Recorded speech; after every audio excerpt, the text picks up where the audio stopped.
Welcome to our channel. If you want to pair your Fitbit with your iPhone, follow these step-by-step instructions to sync your device successfully. Step 1. Ensure your Fitbit device is charged and powered on. Keep it within close range of your iPhone during the pairing process. Step 2. Download the Fitbit app from the Apple App Store if you haven't already. Search for Fitbit and install the official app. Step 3. Open the Fitbit app on your iPhone and tap Join Fitbit to create a new account or log in if you already have an account.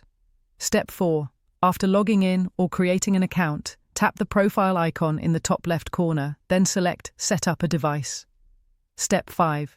Choose your Fitbit model from the list of available devices displayed on the screen. Step 6. Follow the on-screen instructions to continue setup. The app will ask you to enable Bluetooth on your iPhone if it's not already on. Step 7. Wait for the app to detect your Fitbit device.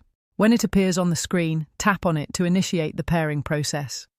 Step 8. Enter the 4-digit code displayed on your Fitbit device into the app to confirm pairing. Once connected, your Fitbit will sync automatically with your iPhone going forward. Don't forget to like this video and subscribe to our channel.